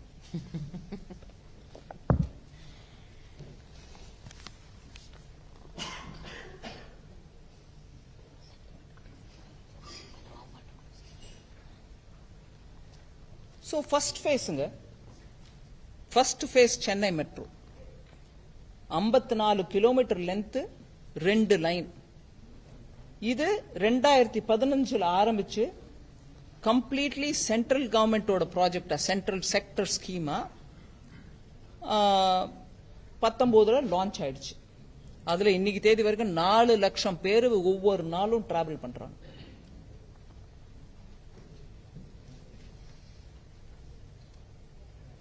அதுல 60% காஸ்ட் நாங்க எக்ஸ்டர்னலி எடுத்துட்டு வந்தோம், லோன்ஸ் மூலமா, வேர்ல்ட் பேங்க், ADB அந்த மாதிரிலாம். சரி, இப்போ ஃபேஸ் 2க்கு வரேன். நீங்க கேட்ட கேள்வி, அதுல 3 line 118 kilometre.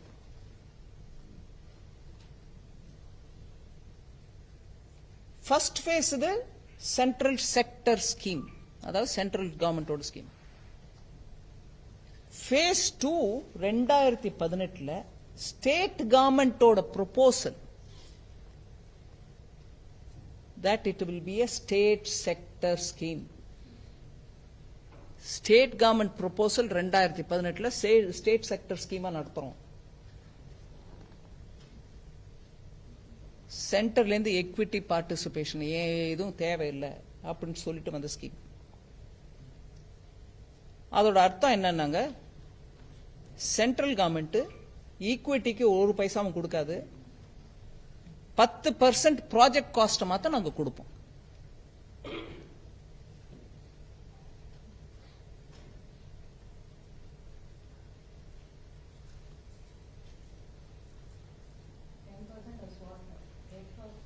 No, it's a participation for what do you call some essential administration. I'll explain that. Project cost it would be part of the project cost. So state sector project ன்றதுனால மொத்த loan state கவர்மெண்டோட fiscal டெபிசிட்ல count ஆகணும். அதுதான் கடன் யாரு மேல உழுது, கடன் payment ஒண்ணு, கடன் நீங்க பாரோவிங்க உங்க மேல போட்டுக்கிறீங்களா சென்டர் மேல போடுறீங்களா? சென்ட்ரல் செக்டர் ஸ்கீம்னா சென்டர் மேல இருக்கும். டோட்டல் ப்ராஜெக்ட் காஸ்ட் 63,246 கோடி, 63,246 கோடி. இதுல 2021 பப்ளிக் இன்வெஸ்ட்மெண்ட் போர்டுன்னு ஒரு போர்டு இருக்கும், அது அதன் மூலமா கிளியர் ஆகணும். அதுல எப்படி வந்துச்சுன்னா பப்ளிக் இன்வெஸ்ட்மெண்ட் போர்டு மூலமா கிளியர் பண்ணப்பட்டது 22,228 crore கவர்மெண்ட் ஆஃப் தமிழ்நாடு ஓடுது. அதாவது ஈக்விட்டி அண்ட் சபார்டினேட் டெட் அவங்களோடது. Government of India equity subordinate debt 7,425 crore. Multilateral and bilateral external development agency மூலமா வாங்கி கொடுக்க வேண்டிய கடன் 33,593 கோடி. சோ இப்ப கரண்ட் ஸ்டேட்டஸ் என்னங்க?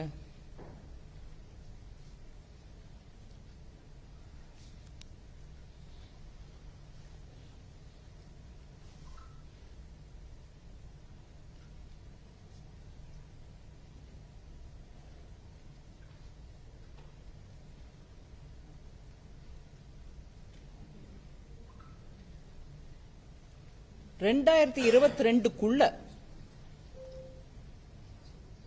கவர்மெண்ட் ஆஃப் தமிழ்நாடு மத்திய அரசு நெகோசியேட் பண்ண லோன்ஸ் ஏஐஐபி, என்டிபி, ஏடிபி இவங்க எல்லார்கிட்டையும் நெகோசியேட் பண்ணி எங்களுக்கு லோனுக்கு அரேஞ்ச் பண்ணி கொடுங்க அப்படின்னு சொல்லிட்டாங்க. உங்களுக்கு ரொம்ப டீடைல்டா சொல்லாம ரஃபா வருஷம் நடந்தது சொல்றேன். 2018 டிசம்பர் ஜைகாவோட லோன் அக்ரிமெண்ட் ஆச்சு. 2021 அக்டோபர் ஏஐஐபியோட லோன் அக்ரிமெண்ட் டிஸ்கஷன் பண்ணிட்டோம். 2022 டிசம்பர் திருப்பி இன்னொரு டிரான்ச் ஜைகாவோட டிஸ்கஷன் ஆயிடுச்சு ஜப்பானீஸ் ஏஜென்சியோட. 2022 டிசம்பர்லயே இன்னொன்னு ஏடிபியோட ஆயிடுச்சு. 2023 ஜூன் ஏஐஐபியோட இன்னொரு டிரான்ச்.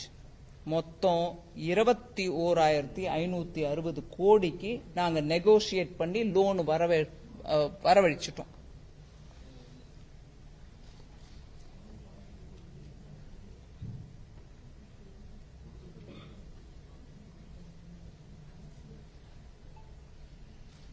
சென்னை மெட்ரோ இத்தனை பணம் நம்ம லோன் மூலமா அரேஞ்ச் பண்ணிட்டே இருக்கோம், நெகோசியேட் பண்ணிட்டே இருக்கோம்.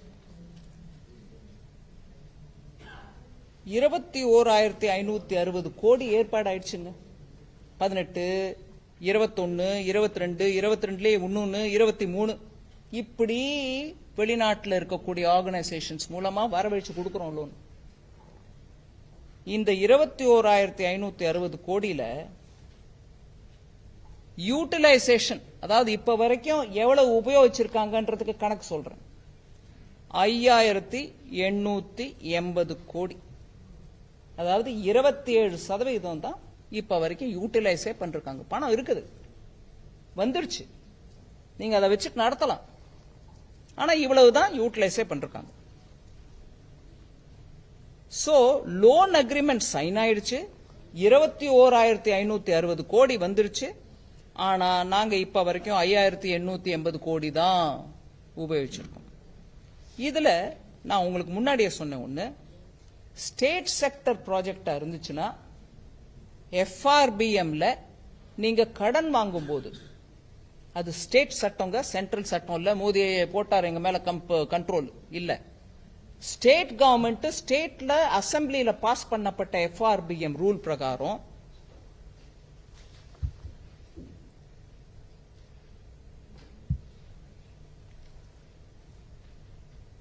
நிமிஷம் 2.5 நினைக்கிறேன்.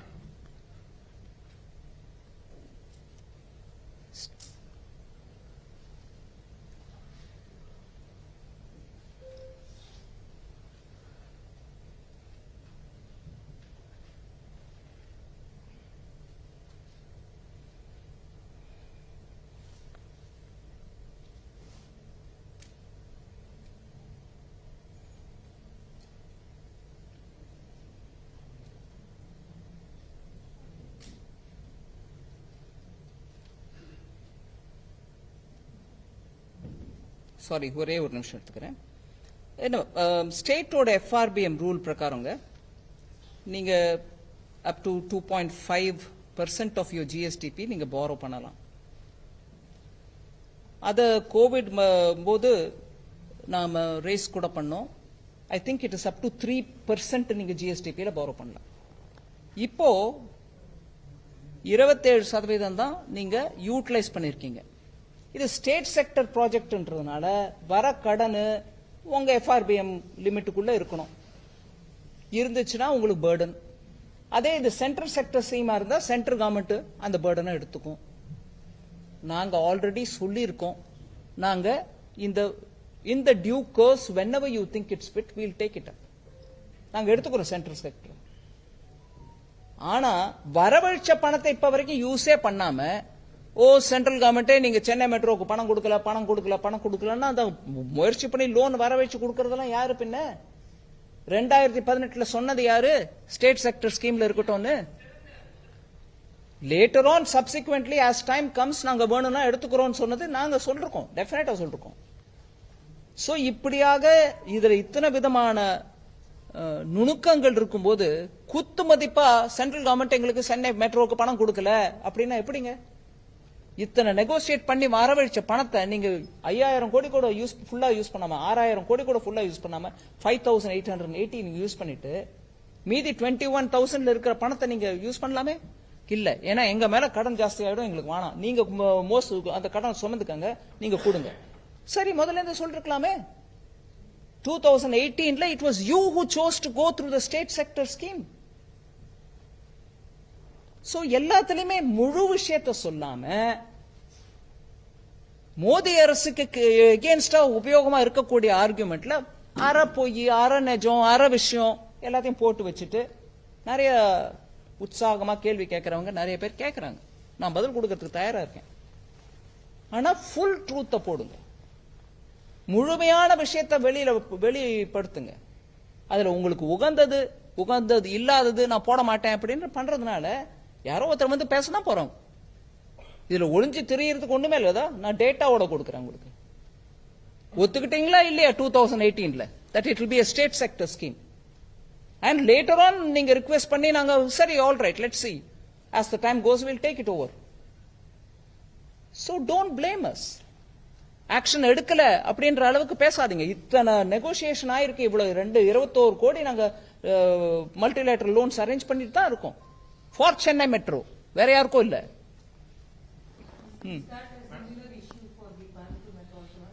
For what? The Coimbatore Metro project has been returned by the center now. I don't know the details. I'll have to find out. I think in the DPR itself some issue. ராகுல் Gandhi US போயிருக்காரு. என்னங்க? எதிர்க்கட்சி அந்தஸ்தோட வந்து ராகுல் காந்தி வந்து US போயிருக்காரு.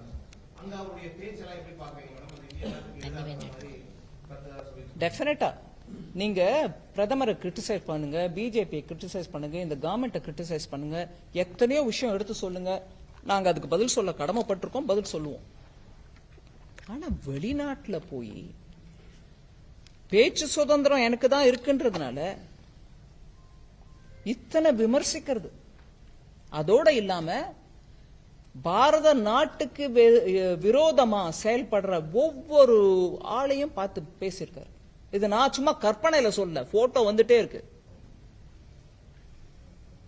பாகிஸ்தான் பணம் கொடுத்து POKக்கு பாகிஸ்தான் ஆக்குபைடு காஷ்மீருக்கு போன ஒரு பெண் செனட்டர், காங்கிரஸ் உமன், அவங்கள கூட பார்த்து பேசுறாருங்க. ஏங்க இது நாட்டுக்கு, நீங்க நாட்டுக்குள்ள எத்தனை வேணா விரோதம் பேசுங்க, கொள்கை விரோதம் பேசுங்க, அரசியல் விரோதம் பேசுங்க, இல்ல உங்களுடைய எக்கனாமிக் பாலிசி எங்களுக்கு ஒத்துக்காது, இது இப்படி இருக்கணும் அப்படி, தாராளமா. அதுல நம்ம எலெக்ஷன் கண்டெஸ்ட் பண்றோம், மக்கள் ஏத்துக்கிறாங்க, மத்த மக்கள் நிராகரிக்கிறாங்க, என்ன வேணா நடக்கட்டும். ஆனா வெளிநாட்டுல போய் நம்ம நாட்டுக்கு எகென்ஸ்டா இருக்கக்கூடிய சக்திகளோட உட்கார்ந்து அங்க போய் கண்டபடிக்கு ஸ்டேட்மெண்ட் கொடுக்கறது, நீங்க தனிநபரா இருந்த போது கொடுக்கறதே தப்பு, நம்ம நாட்டுக்கு நல்லது இல்ல. அதுவும் இப்ப லீடர் ஆஃப் த ஆப்போசிஷனா இருக்கிற பதவியில இருக்கக்கூடிய ஒருவர் இப்படி போய் பண்றாருன்னா இது கேள்வி கேட்கறது யாரும் இல்லையா? நாங்க இப்ப வரைக்கும் நிறைய கேள்வி கேட்டிருக்கோம். அவங்க சைனாவோட போட்ட ஒப்பந்தம் என்ன, அந்த சைனாவோட போட்ட ஒப்பந்தத்துல என்னெல்லாம் விஷயம் இருக்கு அதை எடுத்து சொல்லுங்க. இல்ல, ஆக்சுவலா நான் திராவிட முன்னேற்ற கழகத்தை கேட்க விரும்புறேன். உங்க தோழமை கட்சி வெளிநாட்டுல போய் அவங்க இப்படி பேசுறாங்க, நாட்டுக்கு விரோதமா நிறைய செயல்பாடு இருக்கு, சைனாவோட அக்ரிமெண்ட் போடுறாங்க, அதை பத்தி நீங்க கேட்க மாட்டீங்களா? தோழமை கட்சியோட இருக்கும்போது அந்த தோழமை கட்சி பண்ணக்கூடிய செயல்பாடுகள் நாட்டுக்கு விரோதமா இருக்குன்னு தோணுச்சுன்னா அதை பத்தி கேள்வி கேட்க மாட்டீங்களா? 39+1 மெம்பர் பார்லிமெண்ட்ல உங்களால அவங்களுக்கு பலம் வந்து அவங்க இன்னைக்கு 100 கூட ரீச் பண்ண முடியாத நிலைமையில இருக்கிறவங்களுக்கு இந்த கேள்வி கேட்கறதுக்கான தேசபக்தி உங்கள இல்லீங்களா? டிஎம்கேல இல்லீங்களா? அது அது என்ன விதத்துல எனக்கு நிஜமா மனசுல எவ்வளவு வேதனைப்பட்டேன்னா சொல்ல முடியாதுங்க. சீக்ஸுக்கு, அதான் சர்தார்ஜிங்கிறோம் நம்ம தமிழ்நாட்டில், அந்த சீக்கியர்களுக்கு ஆப்கானிஸ்தான்ல அவங்களோட குருத்வாரா போட்டு அடிச்சு நொறுக்கி அதுல இருக்கக்கூடிய பவித்திரமா இருக்கக்கூடிய சில பொருள்களை நாசனம் பண்ண போறாங்கன்ற செய்தி கிடைச்சு நம்ம அம்பாசிடர் மூலமா அதை போய் மரியாதையா எடுத்துக்கிட்டு வந்து டெல்லி ஏர்போர்ட்ல இறங்கும் போது ஹர்தீப் பூரி அவர்களே போய் அதை தலைமையில வச்சு மரியாதையா எடுத்துட்டு வந்து ஒரு நல்ல ஒரு அவங்களுக்கு ஏதுவா இருக்கக்கூடிய ஒரு இடத்துல வச்சது.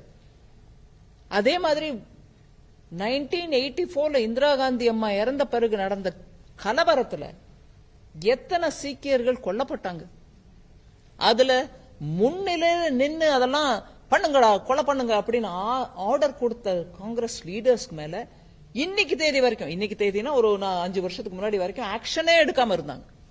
அந்த ஆக்ஷன் எல்லாம் எடுக்க வச்சது நரேந்திர மோடி அவர்கள். கோர்ட் மூலமா அவங்களுக்கு இன்னைக்கு சார்ஜ் ஷீட் அவர் மேல போடப்பட்டிருக்கு, காங்கிரஸ்ல இந்த கலவரத்துக்கு பின்னாடி இருந்தவர். ஆனா அந்த குடும்பம் அவங்கள எப்போதும் பக்கத்துல வச்சுட்டே இருப்பாங்க. சீக்கியர்களுக்கு எதிராக இவ்வளவு நீங்க பண்ணிக்கிட்டு அங்க போய் அவர் கொடுத்த ஸ்டேட்மெண்ட் எவ்வளவு உபயோகமா இருந்துச்சுன்னா யாருக்கு? கனடால இருக்கக்கூடிய அந்த கனிஷ்கான்ற நம்மளுடைய ஏர் இந்தியா பிளைட்டை பாம்பு போட்டு வெடிச்சு எத்தனையோ மக்கள், தமிழ்நாட்டில் எத்தனை பேரோட குடும்பங்கள்ல அட்லீஸ்ட் ஒரு மெம்பர் இறந்திருப்பாங்க அந்த கலவரத்துல. எங்க குடும்பத்துல இருந்தும் இறந்து போனவங்க இருக்காங்க. அந்த கனிஷ்கான்ற அந்த அநியாய டெரரிஸ்ட் பாம்பு மூலமா கொல்லப்பட்ட அந்த குரூப்பை கனடால வச்சு காப்பாத்திட்டு இருக்காங்க. அதை பத்தி நம்ம நிறைய கேள்வி கேட்டுட்டு இருக்கோம், டிப்ளமேட்டிக்கலி அவங்களோட பேசிட்டு இருக்கோம். இன்னைக்கு தேதி வரைக்கும் அவங்களுக்கு பனிஷ்மெண்ட் கூட இல்லைங்க. எதுக்கு நான் இதை சொல்றேன்? அவங்களுக்கு உபயோகமா இருக்கு. இன்னைக்கு ராகுல் காந்தி அவர்கள் பேசின பேச்சு, அவங்கள ஒருத்தர் ராகுல் காந்தியோட இந்த ஸ்டேட்மெண்ட்டை நாங்க வரவேற்கிறோம் அப்படிங்கிறாங்க. லீடர் ஆஃப் த ஆப்போசிஷன் இந்த நாட்டுக்கு ரொம்ப தெலுங்குல ஒரு வார்த்தை சொல்லுவாங்க, துர்தஷா அப்படின்னுவாங்க. அதாவது நம்ம கேடுகாடு. நம்மளுக்கு நிஜமா இப்பேற்பட்ட ஒரு லீடர் ஆஃப் த ஆப்போசிஷன் நம்ம நாட்டுக்கு விரோதமா பண்ணக்கூடிய சக்திகளுக்கு ஃபேவரபிளா அங்க போய் பேசிட்டு அவங்க கொடுத்த ஸ்டேட்மெண்ட்டை வெல்கம் பண்றாரு. இந்த நாட்டுல சீக்கியர்களுக்கு மரியாதை இல்லையா? அவங்க டர்பன் கட்டிக்கிறதுக்கு முடியாதா? அவங்களுடைய குருத்வாராக்கு அவங்களுக்கு போறதுக்கு இடைஞ்சலா? நீங்க ஒவ்வொருத்தரையும் கேட்டு பாருங்க. குருத்வாரால நம்மளுக்கு கர்த்தார்பூர் சாஹிப்னு ஒரு இடம் இருக்கு. பஞ்சாப் ஸ்டேட்டுக்கும் பாகிஸ்தானுக்கும் 1 மைல், அவ்வளவுதான், நடந்தே போயிடலாம். அங்க கூட அனுமதி இல்லாம இருந்த காலத்துல பிரதமர் மோடி அவர்கள் ஒரு காரிடார் கிரியேட் பண்ணார். நம்ம நாட்டிலேருந்து சீக்கியர்கள் குரு நானக் தேவோட பெரிய அங்க இருந்து அவர் தபஸ் பண்ணாரு. அந்த கர்த்தார்பூர் சாஹிப் போறதுக்கு அவங்களுக்கு அனுமதி இல்லாம இருக்கிற காலத்துல நம்ம பெர்மிஷன் வாங்கி கொடுத்து இப்போ அவங்க அந்த காரிடார் மூலமா அங்கேயும் போய் வழிபாடு செஞ்சுட்டு வர்றதுக்கான அனுமதி வாங்கி கொடுத்ததும் மோடி அவர்கள். சோ சீக்கியர்களுக்கு விரோதமா இந்த நாட்டுல பயம் கலப்பி விட்டுருக்காங்க. இந்த அரசின் மூலமா நல்லது நடக்கல. சீக்கியர்களுக்கு சுதந்திரம் இல்லாம இருக்கா? யார் பேசுறா? சீக்கிய கலவரத்துல உள்கையா இருந்த மெயின் காங்கிரஸ்காரருக்கு இன்னைக்கு தேதி வரைக்கும் பனிஷ்மெண்ட் வாங்கி கொடுக்காத காங்கிரஸ் பார்ட்டியோட தலைவரா சொல்றாரு. டாக்டர் மன்மோகன் சிங்க வச்சு சீக்கியர்களிடம் மன்னிப்பு கேட்க வச்ச அந்த காங்கிரஸ் பார்ட்டியோட தலைவரா சொல்றாரு சீக்கியர்களுக்கு இந்த நாட்டில் சுதந்திரம் இல்லைன்னு. சீக்கியர்களுக்கு இன்னைக்கு வரைக்கும் தண்டனை இந்த கலவரத்தில் ஈடுபட்டவங்களுக்கு, சீக்கியர்களை கொன்னவர்களுக்கு இன்னைக்கு வரைக்கும் தண்டனை வாங்கி கொடுக்காம இருந்த காங்கிரஸ் பார்ட்டியோட தலைவரா சொல்றாரு. இதோட அநியாயம் ஒன்றும் இல்லைங்க சொல்றது.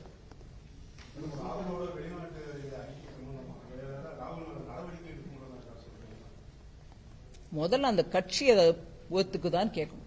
காங்கிரஸ் பார்ட்டி ராகுல் காந்தி அமெரிக்கால கொடுக்கக்கூடிய ஒவ்வொரு ஸ்டேட்மெண்ட்டையும் அவங்க ஒத்துக்கிறாங்களா? சீக்கியர் மீது கொடுக்கப்பட்ட அந்த ஸ்டேட்மெண்ட்டை காங்கிரஸ் பார்ட்டி ஒத்துக்குதா? வெளிநாட்டுல போய் இப்படி பேசுறது அவங்க கட்சி தலைமைக்கு ஏற்புடையதா? காங்கிரஸ் பார்ட்டி முதல்ல அது விளக்கம் கொடுக்கணும். The Gurukharas in America protested of this remark and they came on the road. Yes. Supporting India's stand because we are very safe in this country. That's right. Sitharaman வருத்தத்தை தெரிவிச்சுக்கிறாங்க. அவர் 2-3 நாளா நான் ஆல் இண்டியா மெடிக்கல் இன்ஸ்டிடியூட்ல அட்மிட் ஆகி chest இன்ஃபெக்ஷனோ ஏதோ சொல்லியிருந்தாங்க. பேப்பர்ல வந்த செய்தி. ரொம்ப சீனியர் தலைவர். நான் படிச்ச அதே யூனிவர்சிட்டியில, ஆனா அவர் எனக்கு முன்னாடி பல வருஷங்கள் முன்னாடி படிச்சவர், ஜேஎன்யூல படிச்சவர். கம்யூனிஸ்ட் இயக்கத்துல ரொம்பவே தீவிரமா உழைச்சவங்க. பார்லிமெண்ட்ல ராஜ்யசபால அவர் மெம்பரா இருக்கும்போது நான் அப்பதான் நுழைஞ்ச புதுசு 2014 அவங்க மெம்பரா இருந்து அவரை பார்த்திருக்கேன் பார்லிமெண்ட்ல செயல்படுதல. ஆழ்ந்த அனுதாபங்கள். நன்றிங்க.